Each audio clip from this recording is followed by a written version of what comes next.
you. Okay, so hi, if you don't know me, I am Dr. Jennifer Byrnes in the Department of Anthropology. I'm an associate professor and I'm a forensic anthropologist and a bioarchaeologist. So today I'm going to be talking about my work most recently that's been engaging with different theoretical frameworks and forensic anthropology. A lot of it comes from the edited volume that Yvonne and I worked on a couple years ago, which is the Marginalized and Death. So this is kind of briefly, if I get to it all, we'll see. My prep was cut short with some trouble today and Friday, so here we are. So here's what I plan on talking about in the next 45 minutes is how forensic anthropology is actually part of public health and how it contributes to that. And how, you know, there's two kind of waves that people think about forensic anthropology: human rights issues like genocides, humanitarian, which is most of forensic anthropology, of like providing a service to the community. I'm also going to talk about the new paradigm shift that's happening now with forensic anthropology and the old guard and the new guard, of kind of like where people are seeing research going with forensic anthropology, and how can we be better advocates and still be good scientists. And then if I have time, I might talk about my chapter on the social autopsy and how. So positionality statement of like where I come from of talking about this and thinking about my work over the last couple decades of doing what I do. I am currently a middle-aged person that is a cisgender, non-Indigenous female settler scholar with a learning disability. And I was raised in a middle-class Catholic household and I'm apparently very small children. So that's like, you know, influences how I view and interpret my data from that point of view. So my views are both from a privileged and marginalized perspective of these different types of things in the academy.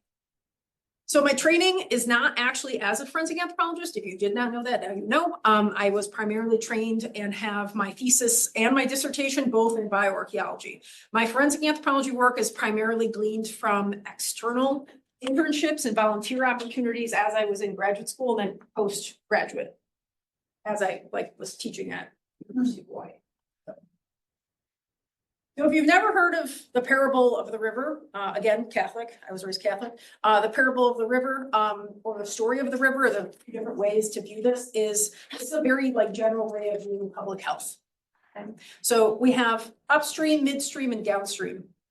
So the parable of the river is a story about how we have a village that's positioned on a river, and all of a sudden they start seeing these babies. There's two versions. There's babies that come down the river, which is weird, but whatever, I'll go with it. So we have babies coming down the river in these baskets, and then another one where we have just people who are like, help, help, I need help, I'm stuck in the river.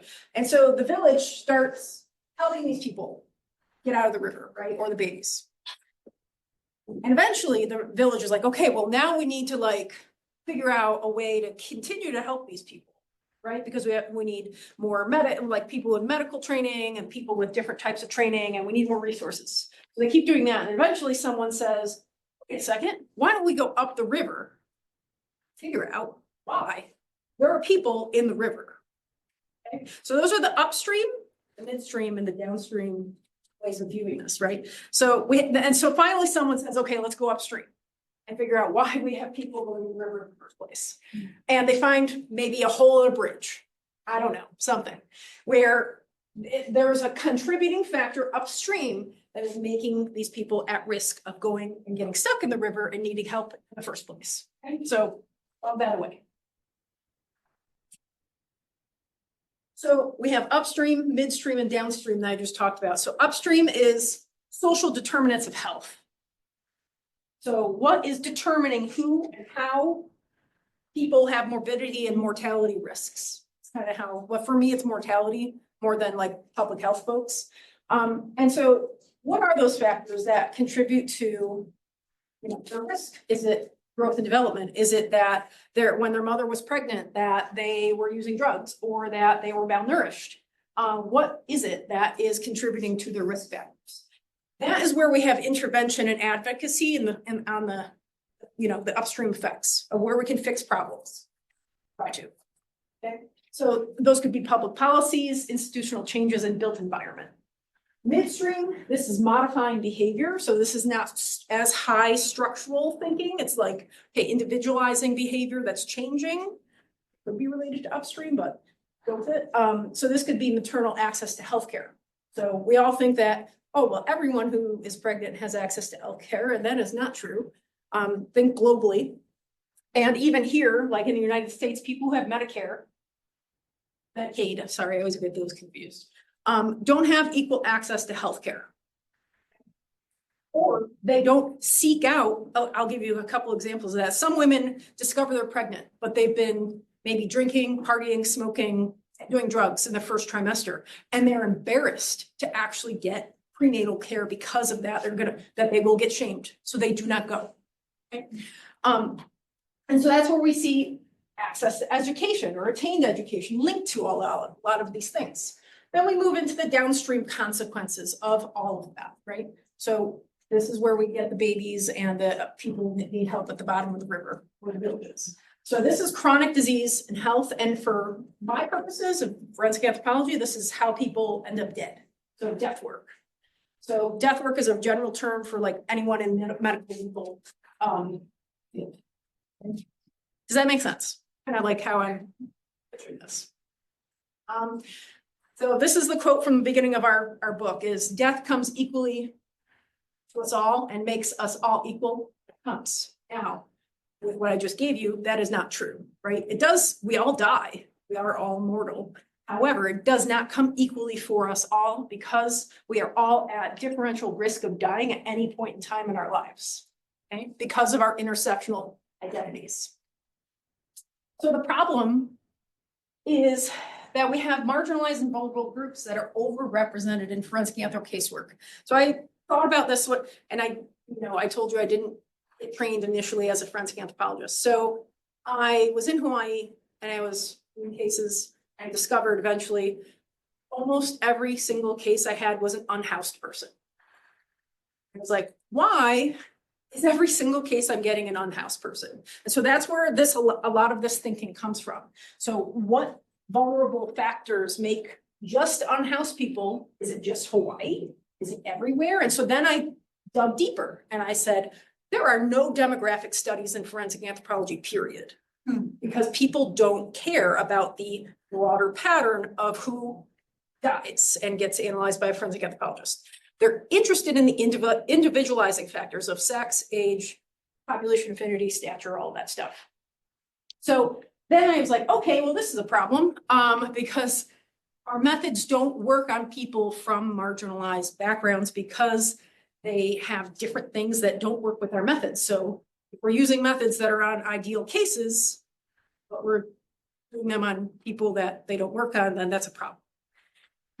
Okay. So societal weight of who is not worthy of health and death care is like the broad scheme of things. So we study people that are technically privileged. A lot of these people who donate their bodies ethically to body farms or decomp facilities, those are typically privileged people, not very marginalized people. Some of them are, which we'll talk about later. But so death further dehumanizes people who already come from vulnerable and marginalized backgrounds.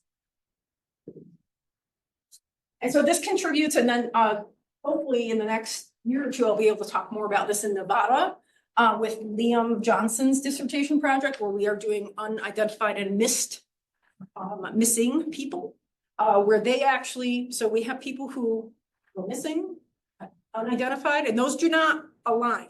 So not all of the missing are the unidentified.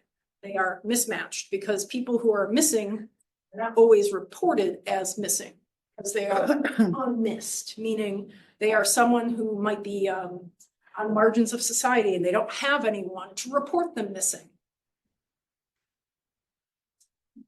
So anthropologically, we can ask some really important questions about which lives matter, which deaths matter, and then whose bodies matter about looking at all of this. Okay?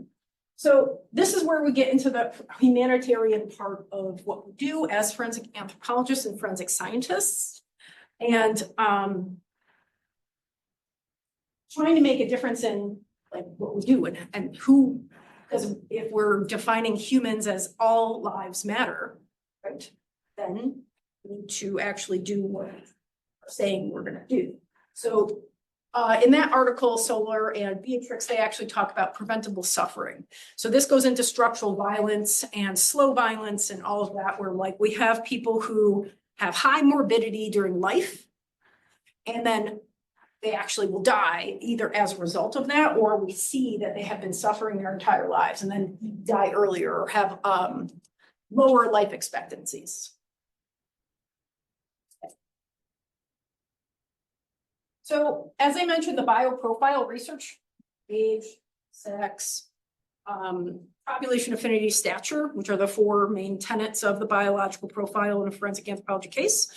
Those have been researched pretty well in the last like 15, 16 years since the 2009 National Academy of Science report, which said forensic science, do better. You know, have reliability and validity studies done in your discipline because you're just going off of what you think you know. So those have been researched a lot for good reason. But what we're seeing is that, as I mentioned, we have the body viewed as an object, right? It is the center of focus. So we are treating people and cases in an objective way, and when they are essentially being created into an object, where families and medical legal death investigators only have access to bodies at certain points of time, similar to like anyone who might go to a museum. If you think of it that way, it's kind of a weird way to think about it, but no. So the body is the narrow focus of study, not who is the body of all, like the body of literature or the demographics of the entirety of who is a forensic anthropology case. And what we know about being human, anyone who's taken, you know, any anthropology classes, we know that our bodies are bioculturally made, right? So it's not just, you know, our genetics, it's phenotype, which interacts with our environment, and therefore, you know, we are biocultural beings. So knowing that and only trying to focus and narrow down the biological parts of the body ignores the fact that, you know, a lot of cultural things happen to our body. We break bones, we have, you know, pathologies that are culturally linked. So enacting this separation of biological from cultural is actually not helping forensic science. Okay? So we need to actually integrate those. So just like we do with the living, we know the living, we are all here, we are all wearing clothes. That's a cultural thing, right? If we weren't wearing clothes, it'd be a little awkward. So we enact the separation that should not exist in science and forensic science specifically, where we need to actually think about how culture changes the body and how we can see this in the bones and how this actually alters the way we do our methods or changes the way we do our methods. So the physical remains stay active in this postmortem agency state where we have bodies that might be unidentified. Do you know what happens with unidentified bodies? They stay in limbo, either at the coroner's office, because there's nowhere for them to go. Where are they going to go? Or they get buried in a potter's field as unclaimed, unidentified people, depending on the jurisdiction they're at. So their postmortem agency actually is there. Like we know that you can go visit the potter's field here in Vegas of unknown and unclaimed people for the last 50, 60 years. And they used to cremate them. So a lot of things are happening where we're further not helping ourselves identify these people. But that was individualized and not situated within the context of a specific place. So anyone who's an anthropologist, you can't just look at lithics, for example, and say anything about those lithics without knowing the cultural time, spatially and temporally, right? It's the same here. Like if we look at a body now and a body, a skeleton from 1,000 years ago, 10,000 years ago, 100,000 years ago. If you don't know the context, then it's not going to help, like, you know, piece that whole story together.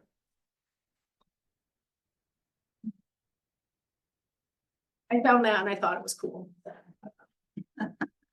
We don't ever do that. So rethinking and reimagining how the field works, I think is the way, and I think should be the direction that we kind of think about what forensic anthropologists do. So we can no longer divorce ourselves from this way of thinking of the body as just this objective object that we can study and say, okay, they are male, white, 5'6", and they're in their 40s. Because what else, how is that going to help you identify someone if you don't add all of the other pieces? The investigator report also said there was paraphernalia with them, for example. So which tells you maybe they were a drug addict. Maybe they were found in one of the tunnels here in Vegas. Maybe they were found in the desert. So adding in all of those other pieces can actually say, okay, this was probably someone who was marginalized, which means that might affect age of death, for example, because what could you guess happens to someone who's an alcoholic or a drug addict to their age? Do they age faster or slower? Faster. They look older. So it's going to alter. So instead of their 40s, they're actually probably in their 30s. Okay? So thinking of things and the way the field should be looking at human bodies and human remains should actually also consider the social justice and advocacy goals that we can do and that we can achieve with our results. So these wider political, social, economic problems, issues can actually, like, you know, we can actually contribute to these. We can say, yes, by the way, Ledge or whoever is making these public policies, we're not going to go and be lobbyists, but we can provide reports that people can use to say, okay, homelessness isn't just a problem. It's a real problem where people are actually losing their identity. You can't even name them anymore. They lost their name in death. Oh gosh.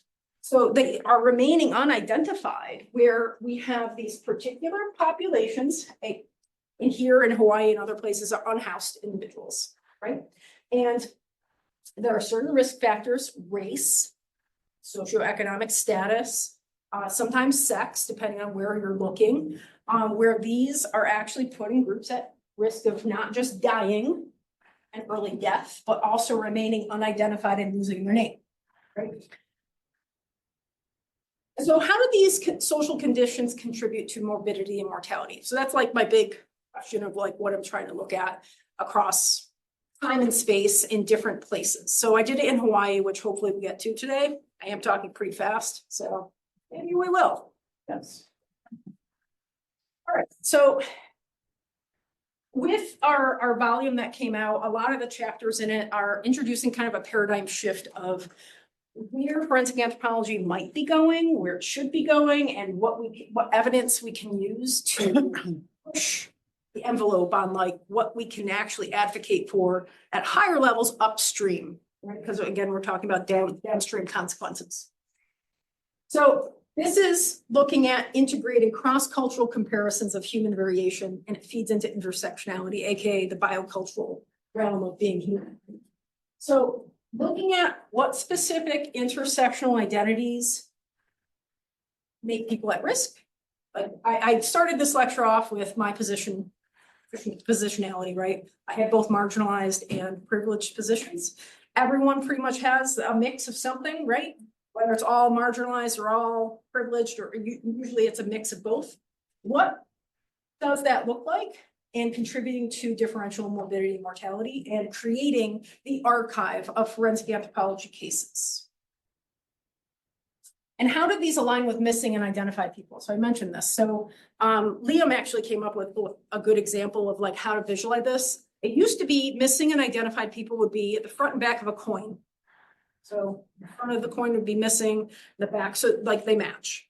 It's actually mismatch. So again, the missing do not exactly match the unidentified people demographically because missing people are not always reported. For example, if you did not know, 9/11, only about 2/3 of those people have been identified. There's about a third full bodies of people who are unidentified sitting in New York City at the museum. Here, they do not know who they are because they do not have reference samples of DNA for them. And they will probably continue to be unidentified forever. They're probably undocumented border crossers or migrants. They're probably unhoused people. They're anyone else that, you know, is estranged from their family. Okay? And so those missing and unidentified, again, don't always match up. So providing this contextualized analysis of looking at the history, the ethnographic context, investigative reports, research, and reports of trying to contextualize who are we looking at? Why did they end up in this archive of forensic anthropology cases? And how do we bring this back to the upstream risk factors of why are they here in our cases? On the flip side of this, some people have brought up that there are some ethical issues or ethical considerations. Does our work looking at marginalization in forensic anthropology further stigmatize people? So for example, if I look at a set of skeletal remains and I say, okay, well, they have all of these biomarkers, which are, you know, saying that they're malnourished, they were a drug, and then there's evidence that they were probably a drug addict, they were unhoused. Does that further marginalize them by publishing on this and adding to that archive of saying, okay, well, these people are at risk, and, you know, so that's been brought up as like an othering, that we're actually, if you publish case studies, you're highlighting the fact that they are marginalized. So producing that othering category can be seen as an ethical concern. I can see it, but I'm not in the same, I just want to present it as that is something that people have brought up. I would say it does more good than harm, but again, each their own. All right, so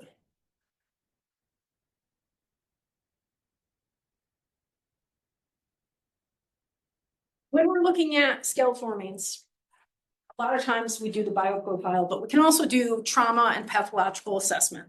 So that's where a lot of these post-mortem violence occurrences can be observed. So we can observe malnutrition, developmental stress markers. These are things that occur in utero during the fetal time frame, right? So when people are developing in utero, you can actually have things happen because the mother may have been at risk of malnourishment or violence herself or other things where she didn't have access to prenatal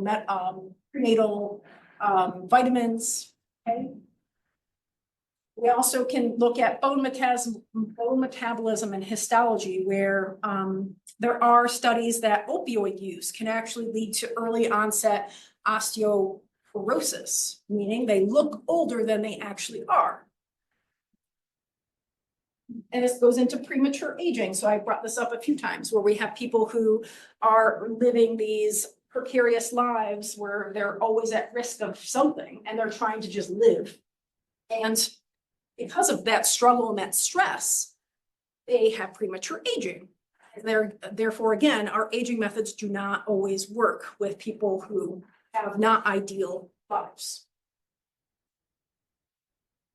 So the impact of our assessment can feed into these and also contribute to people remaining unidentified and misidentified. We, again, do not consider the whole biocultural package. And then, of course, there's sex and gender binaries that do feed into this too, where a lot of the systems that exist in medical legal offices and the missing persons databases, they have two sexes. So it's either male or female, and they don't always consider the gender expressions that people have, which could potentially contribute to misidentified statuses if they don't consider that. So someone who might be assigned sex at birth of male, but was actually a trans woman, that could actually lead to them remaining unidentified for a while. If you look through the database of missing persons and it says male, and you don't actually know what their gender was.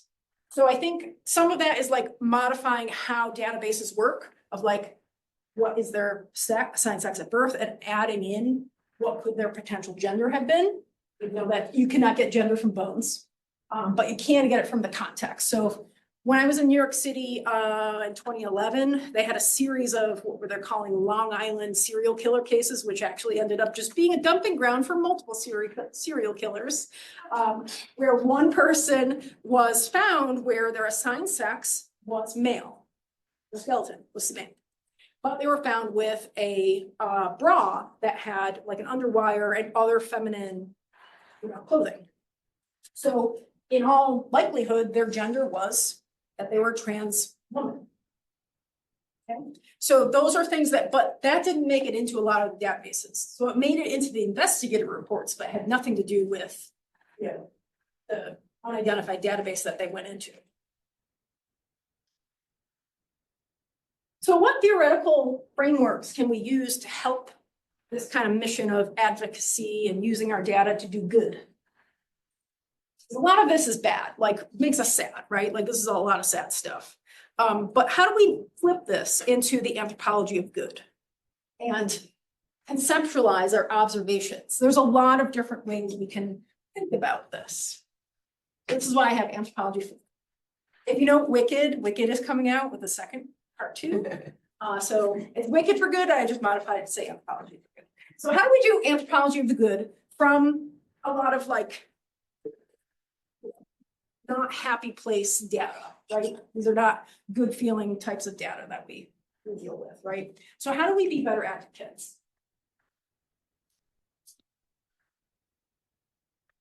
Sorry, it's hard for me to actually see this well. Not used to this. All right, so using our knowledge to intervene and advocate at earlier stages, those upstream parts. So maybe the bridge is broken. How do we fix the bridge with the data that we have downstream? That we know, okay, we have, 10 people a day floating down the river. That means that we need to fix the bridge, or the bridge needs to go in another place. I don't know. Maybe it's because it gets flooded all the time. So knocks down the bridge. So how do we get to those upstream effects and contribute to state and local public policy? So a lot of this is locally situated. So like what I'm going to talk about hopefully in Hawaii is not going to apply in Southern Nevada, because Hawaii is a whole different ballgame of like public policy and state policy and just the demographics of Hawaii if you've ever been there. And so how do we also work with fictive and biological kin to hopefully get more information from missing people? How do we work with interest groups? How do we work with activists? So we just, Liam co-organized as part of our top tier graduate research, whatever, his GA the Missing in Nevada Day, where we did this very thing, where we invited people from the community to come in along with interest groups to get family DNA samples, to get people to report people missing in a non-judgmental, neutral environment where, because the missing are not reported all the time, we're trying to match up those unidentified with the missing.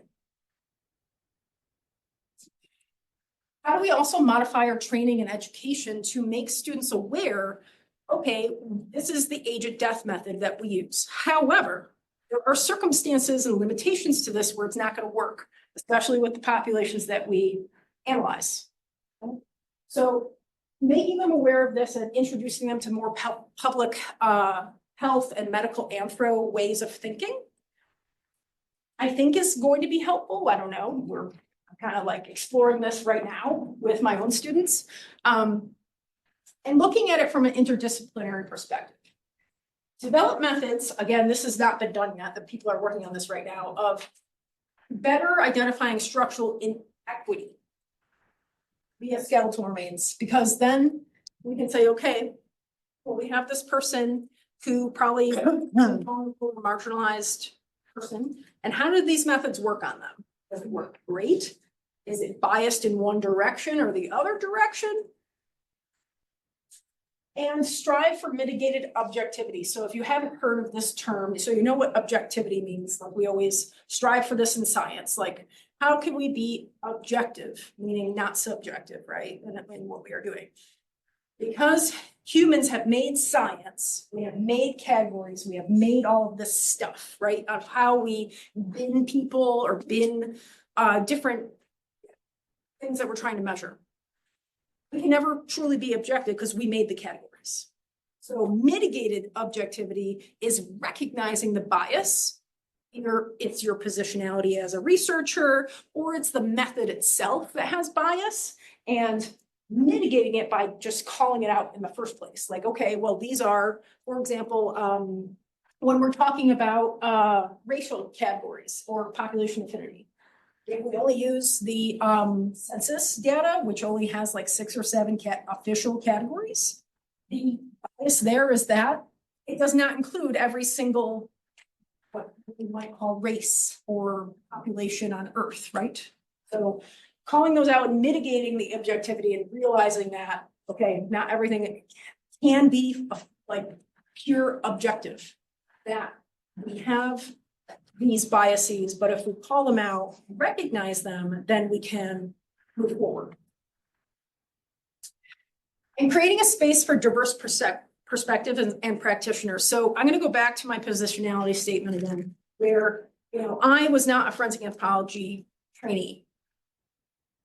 And why was I the first person in 2019 to ask this question of like, why are these people dying that are dying and being analyzed in my lab? Why was I the first person to say that? Was it because I was a biogeology student and I was looking at people from a poorhouse cemetery? I don't know, but like, or was it, you know, my disability status? Who knows? But like creating a space for diverse perspectives and practitioners introduces different ways of thinking about data. Okay? At least that's how I think of it. And you can look back on this in the AAA Vital Topics Forum. Excuse me, not the AAA. It's the American. I added an A. Oops, sorry. The American Anthropology Journal came out with a special issue that's a Vital Topics Forum. If you're interested in this, where they talk about a lot of similar topics. Here's the volume that Yvonne and I edited that have a series of chapters focusing on everything from the Paradise Campfire, which you may remember what in 2018 that occurred in California. It was the largest mortality event in the US history of a wildfire. I think it was like 80 people that died. Okay? Guess what? The majority of them were disabled or elderly. And so they wrote a chapter on that because those people were at risk of dying because they couldn't evacuate and they didn't have help and they couldn't move. So everything from that to you know, gender, houselessness, colonialism, there's all these different ways of thinking of like, okay, well, why are these people at risk in this particular time at this particular place, whether it was a mass disaster, such as the campfire, or if it's kind of slow, meaning the demographics of Honolulu, Hawaii. Okay, we do have time to talk about it. Yay. Okay, so that's like my introduction to my current way of thinking. Not just, I mean, I do also methodology. I do a lot of radiographic identification, which is very different than this kind of work that I'm doing. But there's two main things I'm interested in public health and forensic anthro, and then radiograph identification. If you're interested in that, I will give a talk next year on that, 2 years from now, because I'm on sabbatical next year. So this chapter kind of looks at who and why people make up the forensic anthropology database or archives in Honolulu, Hawaii, when I was there. So the problem I mentioned earlier is that very few people have actually published on their forensic anthropology cases across time and space. So there's no comparative data. It doesn't exist. So I discovered this in 2019, 2018, when I was like, okay, well, why do I have so many unhoused people? And it doesn't exist. There are two publications on it. One is like a gray literature one from the Smithsonian, and the other is Kimmerl from 2010. That's it. So the potential for metadata or population-based analyses, I think, has a lot of potential here. And so that's why we did this for Honolulu, Hawaii, to reveal the local trends of who dies and what the risk factors are upstream. So as in bioarchaeology and any other ways of thinking, the people who die, this goes back to the quote in the beginning, is a non-random set of people. So we're all at differential risk at any point in time of our lives of dying. And people who end up in the deceased population, and I think Dr. Boyd talked about this in his talk too, is that it is not random who ends up in the death population and the living population.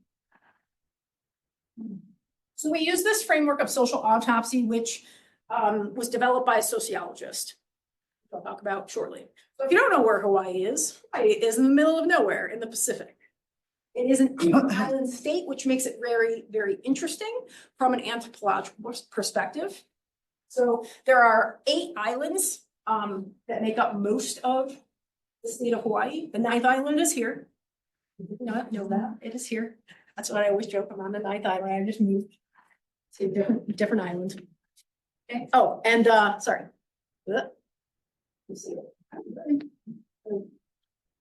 Honolulu is there, right there, on Oahu. And so I lived there. The university I worked at was also there. Okay. So let's introduce social autopsy so we have time for questions. Social autopsy was conducted in 1995 after a major heat wave had decimated Chicago. Most of the people who died, elderly, African-American, low-income, violent neighborhoods. See a pattern there? Yeah.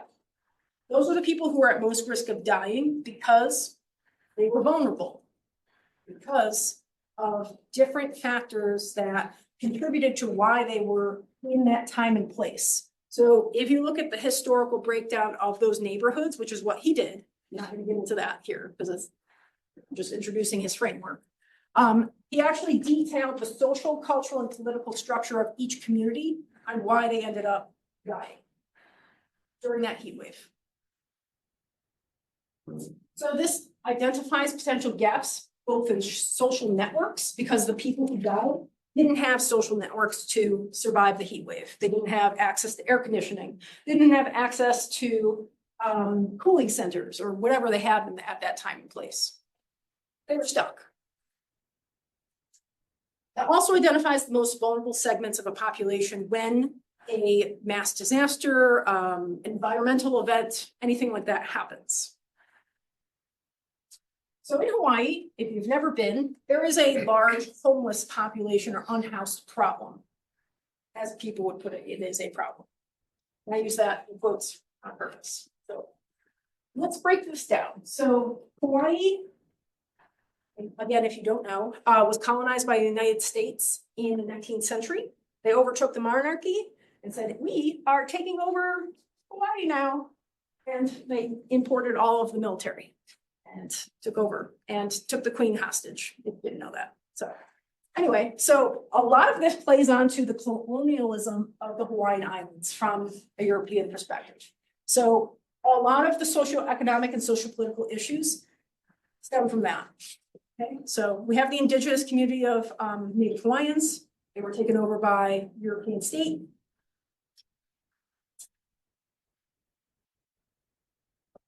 The social fault lines of Hawaii, one of the major reasons I left was because of the cost of living is outrageous. It is an inter-island state. They are landlocked, meaning a single family house is around $1 million. It's not a nice house. So we have a lack of affordable housing, not just to buy a house, but to rent anything, a box on the beach, anything, you know? So we also have low income. The income has not caught up to the cost of living. Okay. Differential access to healthcare. So we also have a lack of healthcare for people in these different categories, meaning we also there's only one medical school in the entire state. So you have to import doctors of different specialties, right? So I have a picture here of, this is downtown Honolulu. and that is one of the unhoused tent camps. The police regularly will come through and destroy their camps and make them move. About every, I don't know, once or twice a year. They do what they call it a sweep. Okay. This is also linked to race. As we know, race is a social construct, but it also is linked to a lot of these other intersectional identity factors, where most of the unhoused are actually Native Hawaiian, which goes back to colonization of Hawaii, where people who are indigenous are at risk of not having better, higher paying jobs. Okay. All right, now let's get into some of the positives. Resilience. We have Native Hawaiians and whites or haoles who are unhoused. Some of this is privileged identity, some of this is marginalized identity. So Native Hawaiian considered marginalized in this instance, and white would be considered privileged, right?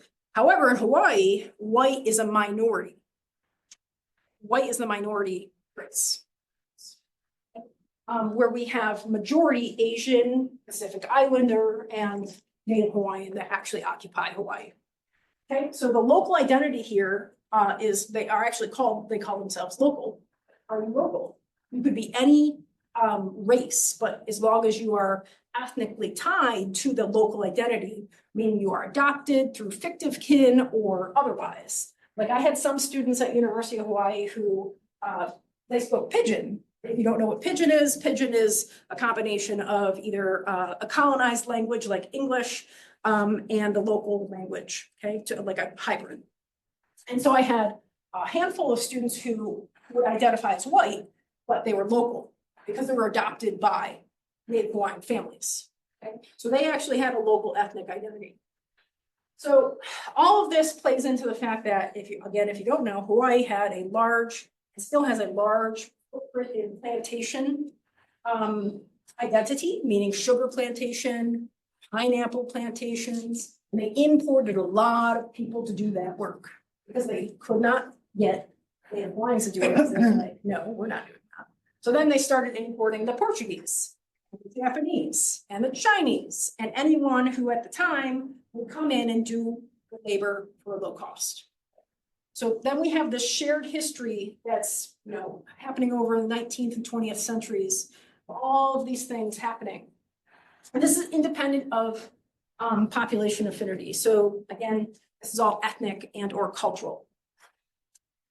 If you are part of this local identity, you have access to something that people who are not have, which is a social network. So saying that you're local and being able to speak Pidgin would actually open up doors for you. Like, oh, okay, you need food, you need a place to stay. Well, why don't you stay with me? Because then they trust you. So it opens up this whole network. Now, the houseless community, which is pictured here, this is an organized houseless community on the Waianae coast, which is the west side, where they actually welcome anyone who doesn't have a structure, aka a house. So they come, they live here, and this is their community. And they live here, that's what they do. And they don't destroy this one because this is actually in a limbo area of land. Oh, that a second. I'm going to try to race through this, but basically they do point in time estimates across the United States with different agencies or NGOs that will go through the unhoused community and count how many people on any particular day, usually it's January 1 every year, they'll go around to all the known houseless communities and count how many people are there, what is their demographics, anything else that they can collect. And so based on that, comparing it to the census is what we did. So on the left, we have the census of Hawaii in 2020. We have the point in time estimate here. So I want to draw your attention to this, which is the percentage. So we have white, Native Hawaiian, Pacific Islander. About 18.5% of the population in the county of Honolulu is white. 10% is Native Hawaiian, Pacific Islander. Unhoused community is 31% Native Hawaiian, Pacific Islander, and 16% white. Okay, so those two are important numbers. Okay, so we have disparity in who is unhoused, meaning a lot of unhoused happen to be Again, going back to our colonial history. Okay.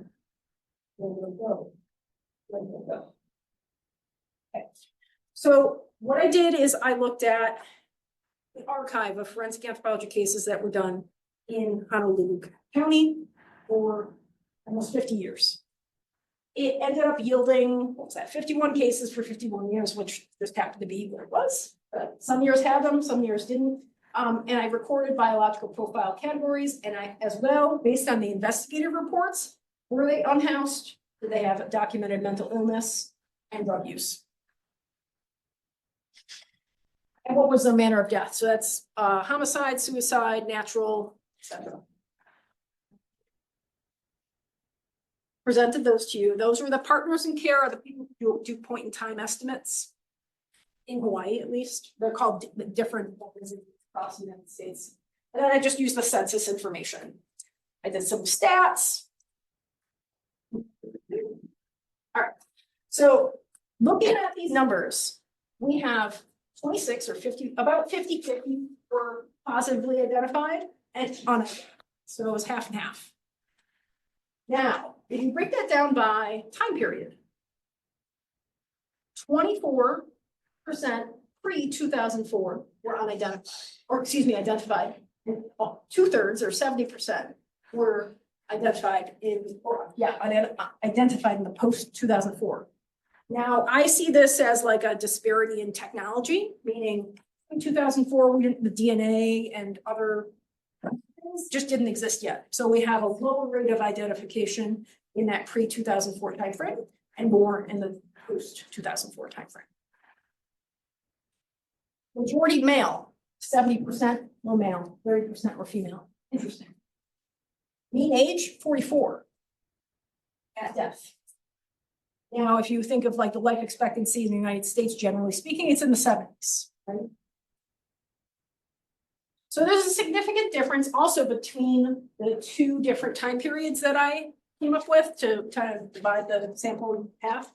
Pre-2004, post-2004. Younger, older. Some, I don't know what. That one I don't know. But my guess is we have more unhoused people in the post-2004 sample than in the pre. We had probably more homicides or other people who had an accident in the pre-2004. And then we have the unhoused problem that took off really in the 2000s. That's my guess. No difference in between the sexes for age of death, okay, statistically speaking. Now, here's that graph of all people in the sample estimated by decade. So there's that.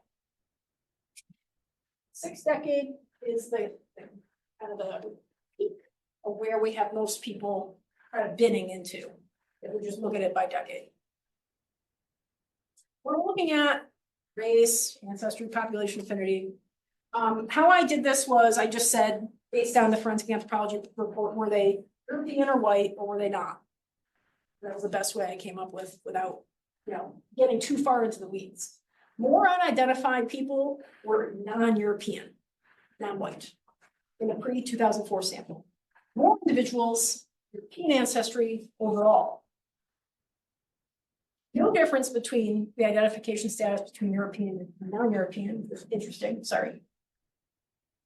So yeah, that's where we're going with that. And then I'm going to get more into this in a second with the more individuals of European ancestry overall. So that's important. Most people had unidentified manners of death, which is very common for forensic anthropology because you don't have soft tissue. So you just have human, like skeletal remains, which most causes of death occur in the soft tissue, brain, viscera, anything that, organ failure, anything like that, you can't see. So that's not unexpected. Now, here's the part that was interesting when we get into unhoused, drug use, mental illness. So out of the 25 identified, because I had to look at these differently, people who had names and like known statuses versus unidentified, who I'm just going based on the investigative report of like where they're found. So 9 out of 25 identified individuals were unhoused at the time of death. 8 of them 8 out of 9, 90%, had either mental illness, drug use, or both. That's pretty. When we're looking at the unidentified, 10 out of 14, 1%, were not unhoused. However, they also had a mental illness or drug use at the time of death. See the picture. 5 out of 25 of the unidentified were likely unhoused based on the context of where they were found. Homeless encampment or any other context where you might find it unhoused.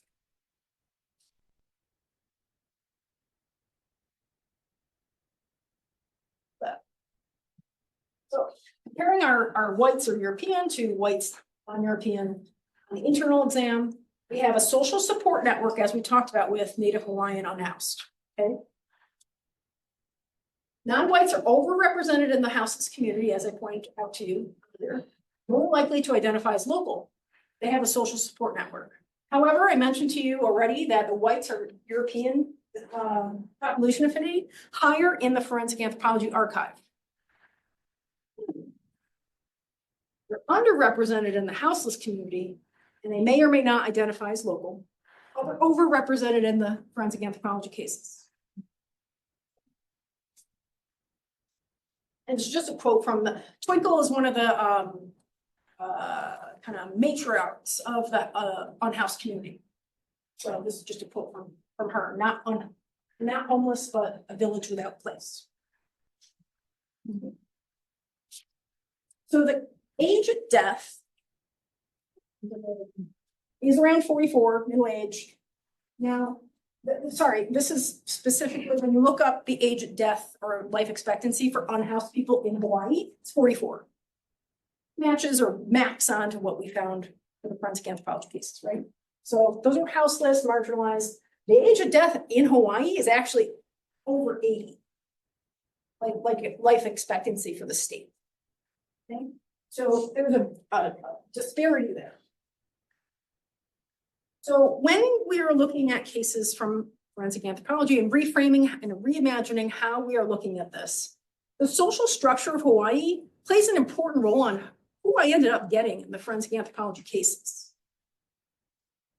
And I did not expect that, honestly. Like, I did not expect most of them to be European. I actually expected them to be marginalized, or AKA not white. So this is a state of resilience that we're actually seeing. If you've ever heard of Odkin from Haraway, of like people working together to fight their marginalized and vulnerable statuses together in these social network communities, where you actually have indigenous ideologies valuing community, where they're building resilience as unhoused people to survive. And so maybe they still die at an earlier age, but they're not unlocated, or they're found earlier. They're probably found as soon as they die, meaning they die in front of other people. The forensic anthropology cases of the whiter European people went to a state of decomposition beyond recognition, which is the whole point of us doing forensic anthropology work, meaning no one was there when they died. They were alone. They were not found for a long period of time. You see the connection there. So we have people who are, even if they are dying at a similar age, they are not going unmissed. They are being missed. They are being reported as deceased. So we have this local and non-local dichotomy here. And this has to do with the time of death, meaning how long they've been dead, recent dead versus not found for years. All right, good. I made it to almost the end. All right. So the final thoughts and conclusions on this are that we have structural and individual forces to houselessness in Hawaii. And like, if we look at, this is what I'm interested in Southern Nevada, is what are we going to find here? How does it compare to majority minority state, AKA Hawaii, that does not have majority minority, right? And how can we feed into these policies that actually work against houseless communities? Meaning we have a lot of anti-houselessness stigma. Like, okay, well, they're tented here. We need to move them again. Where are they going to move? And yeah, we have housing available to them, or they have temporary housing, right? But a lot of times they don't want to go into those places because they have restrictions, like they don't allow pets, for example. And we have some houseless people that have pets. They're not gonna go in there if they have a dog, they can't bring their dog. Right? So, and then, of course, it's criminalized in a lot of ways. They're made invisible. So we drive up and down the road, we see them, but we don't see them. Do we do any, like, it's this very slow violence of like, we see them, but we do nothing. So how do we alter public health measures and outreach for these co-occurring issues of mental illness, drug use, houselessness, and early death, and ending up as part of a forensic anthropology case where they have lost their name? So that's what I have to say about all of my work, kind of to date of where I'm going with at least Southern Nevada. Yeah, we have 5 minutes left for questions.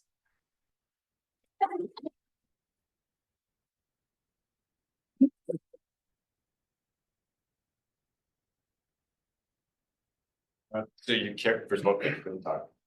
You characterized it at the beginning, you were talking about like a paradigm shift happening in forensic anthropology, and it sounds like it's partly theoretical, but also with a more explicit advocacy orientation to it. So I was wondering maybe you could talk a little bit about what the response to the paradigm shift has been, maybe from the older guard. It's generational. Okay. So it's very divided generationally. Like old guard has actually said like the critiques have always been like, you're not being objective. And therefore you cannot do good science. Is there any like reference to the idea that, because I mean, that like mitigated objectivity to me seems like Yes. totally fine as cultural anthropologists, but partly that's because we kind of are further away from the legal arena where forensic scientists tend to be. So does that Right. factor in? So I mean, there is a lot of discussion of like the ethics of like what we should be doing to frame this, because the counter argument is, well, if you testify in court, they're going to use that against you. Right. But it's like saying they're going to use your political views against you. They can use anything that you have as like a view against, like, okay, well, you support this person, you voted for this person because it's public record. Like, you could use any of that against someone and you say, yeah, that's my opinion. So like, as an expert witness, you're giving them your opinion. It is not like, you know, but that's how they frame it. So as a scientist, you give your opinion and it's backed up by all of these things.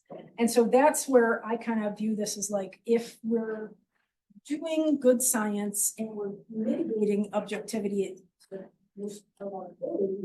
think that's producing stronger results. But then again, like people who were pre-2009 trained, meaning before that critique of forensic science occurred in 2009, those folks,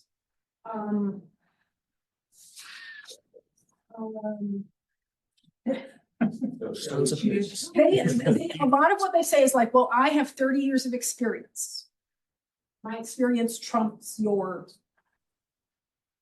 You know. Field of authority, we love that in science. Yes, so they don't cite anything for a lot of that stuff. They just say, I have 30 years of looking at thousands of skeletons, and therefore, like, I know I'm right. Can I follow up on that? I'm just sort of curious if you think that the earlier guard was more integrated with law enforcement and comes from that perspective a little bit, because like, just like, I see what I you're mean, saying. yeah, Yeah, like my particular media consumption. completely opposite. You mean before or now? Or it was usually university professors and academia and museums where Okay, the forensic anthropologists are doing training and doing their work. Now we're more integrated, you know, as a field with law enforcement. what I would have Yes, expected. yeah. And how do you find that response of law enforcement is to the change in? So it's very like basically hasn't happened in that many years. This is like Percolating now? yes, it's percolating now. People are just starting to go back to, you know, go into the collections and look. It's like, okay, well, now that I know this, because I'll give you another example, sternal rib ends. They found in the 80s that they separated black and white folks. Black folks had their age ranges different, like they're off by like a decade. Right. Because they did not consider the fact that people who were black had like more stressful lives, so they're aging faster prematurely. So even though like their stages are different, like they didn't think, they said, oh, well, Black people age faster. Right. Like this, so they didn't consider the cultural parts of that. So now people are going back and redoing that, considering those ramifications of demographics. Possibly blind that they. Well, that's the whole point, is you're trying to do things blind. So when you get a case, No, but still data. It's not like it it's. is still data. Yeah, I mean, yeah, it's just another parameter in the. Some people that will look at a search and recovery report and will not look at investigative reports because it will bias them. So they want to do it entirely in the blind. Yeah, I hate that, throwing data away. That seems crazy to me. I think one more question, then I'm happy to talk at another time. Yes. When I study AJ, and I work also at the AJ Center, doing like interviews over the phone. Say it again. So I study ageism, and I work at the same time at the Cannon Survey Center, doing interviews about health over the phone. And data was like the middle stream is the critical problem for health, because it's about that gap between the time people stop working and they qualify for Medicare, and they lost the insurance. So that's when they get the critical illnesses that is going to contribute to that. And that's interesting with your graph there, that is pretty much a 60, 40 and 60, right? The critical ages of people. Yeah, well, a lot of that has to do with biological aging too, of like where our bodies just break down and our immune systems get worse at around that time, which is terrible to think about. Take that back, yeah, I know. But that's a lot of it, is like once you start getting like your body's breaking down, your immune system's getting weaker as you get older, then you get more at risk of like, that's why people are like qualified for vaccines at older ages, because they're more at risk. And so like a lot of that is biological aging factors too. And they don't have a medical insurance, right? Yeah. Okay, great. Thank you. If you want to talk more,